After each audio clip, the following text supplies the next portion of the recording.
The movie kicks off with a guy named James. He's driving to his office, but he's actually an American secret agent.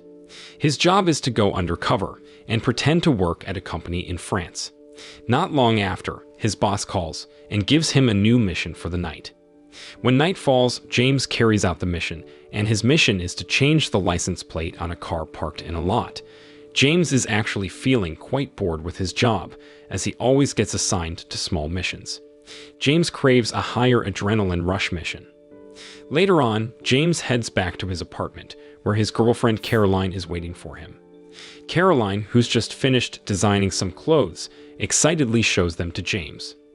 The following day, James gets another mission from his boss. This time, he has to sneak a chip under a minister's desk. Despite a few failed attempts, James manages to successfully install the chip. Afterward, he goes back home as usual to meet with Caroline. But when he enters, he's shocked to spot what looks like bloodstains on the floor. However, it turns out Caroline spills tomato sauce, and then she surprises James by proposing to him. He's overjoyed and promises to make her happy. Soon after, James is contacted by his boss again, who wants him to help out a secret agent stuck in airport security. His boss also mentions that this mission is a promotion for James, with both James and Caroline are excited. That very night, James heads out to do his duty. The secret agent that he needs to help is Charlie. He got into some trouble at the airport because he insisted on bringing American canned drinks that weren't allowed in France. James, who was sent by his boss, comes to help Charlie out, and they manage to get him released. While they're in the car, Charlie explains that he had hidden his favorite pistol in one of the canned drinks. Then, Charlie asks James to stop at a Chinese restaurant because he's starving. Once Charlie is satisfied, he suddenly attacks a waiter, and there's a big shootout. Surprisingly, Charlie is really skilled, and he takes down all the bad guys. James is left wondering why Charlie did all this at a restaurant. After the chaos settles, Charlie reveals that the restaurant is just a cover for the Chinese mafia's drug operation. Later on, Charlie decided to fire his gun into the ceiling, which caused flour to go flying everywhere. Then he told James to grab some of that flour as evidence. It was clear that Charlie let one of the waiters live because he wanted to follow him to their secret hideout. While tailing the waiter, James asked Charlie about their real mission, but Charlie only mentioned they were going after some criminals. They'd followed the waiter for a while, and eventually, they reached the headquarters of the Chinese mafia. As they were about to go in, they discovered that the mafia boss's henchmen were waiting, ready to take out Charlie and James. Charlie then took them down effortlessly. They sneaked into the building through the back door, but once again, they ran into more of the mafia boss's henchmen. Charlie handled them one by one while James watched from behind. In the end, they trapped the boss of the Chinese mafia, and Charlie forced him to disclose the names of all the drug dealers in the city.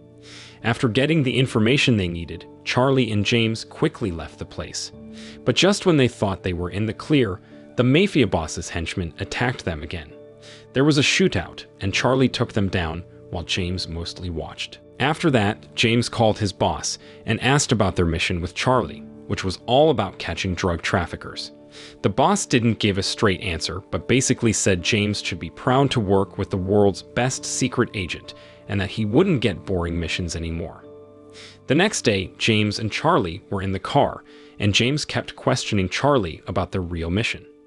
Finally, Charlie revealed that they were after a terrorist who was using the drug trade as a cover. As soon as James heard the word terrorist, he freaked out. After that, Charlie took James to a karaoke spot on the roof of a market building. Charlie told James to act like he was an addict, and they even hired a prostitute from the local guy at the market. But just as they were about to go upstairs, Caroline accidentally spotted James with the lady.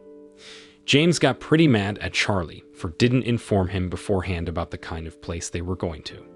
Charlie explained they weren't here just for fun. They were spying on some drug dealers in a Chinese restaurant. While James was monitoring, Charlie, who had already called in the lady, joined the room. James rang up Caroline, his fiancée, to let her know he was working. Then there was a knock at the door. Charlie told James to open it, and suddenly James got attacked by several people. It was unclear who had ordered the attack.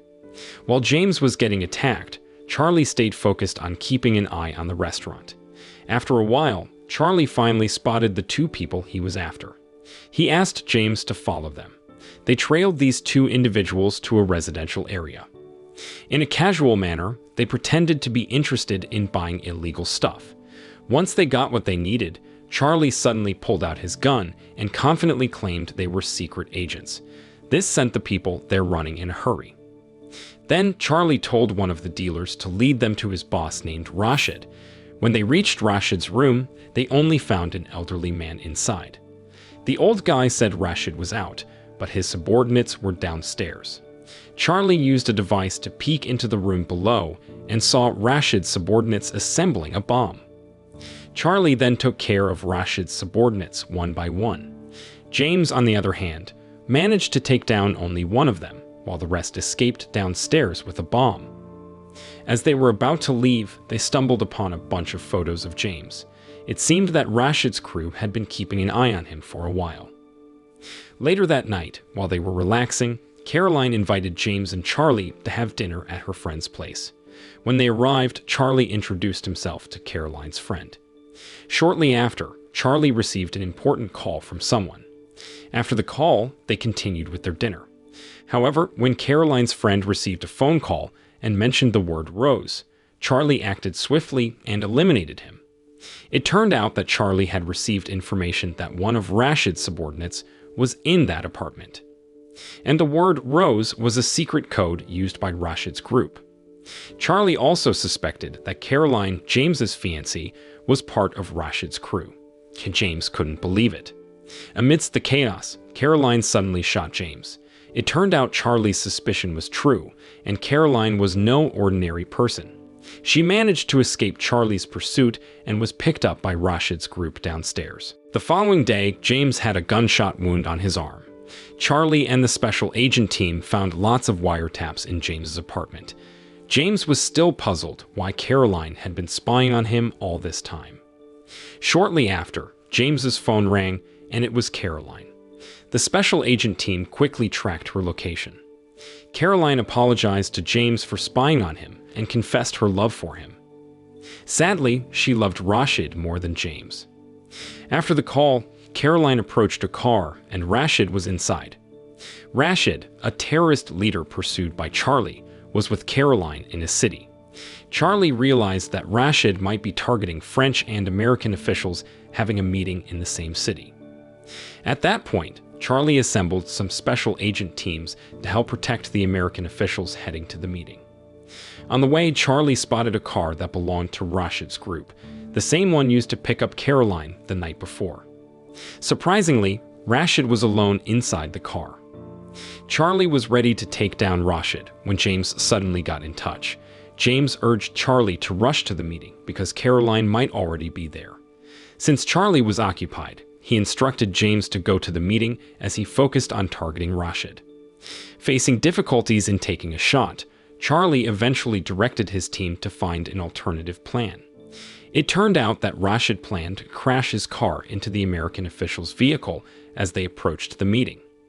However, just as Rashid was about to succeed, his car was shot. During this time, James made it to the meeting location. However, when he tried to get in, the guards stopped him because they found a pistol on him. Luckily, one of the ambassadors who knew James allowed him to enter, but they had to take away his pistol. Inside, James immediately started looking for Caroline, fearing she might be planning to bomb the meeting. At a certain point, James managed to snatch a pistol from one of the guards. He pointed it at Caroline, who had a bomb ready to go off under her robe. In this intense moment, James tried to convince Caroline not to detonate the bomb and professed his deep love for her. But Caroline, under Rashid's influence, didn't listen to James. In the end, James had to make the tough decision to stop Caroline. After all that happened, the important meeting between the two countries went well, and the movie came to an end.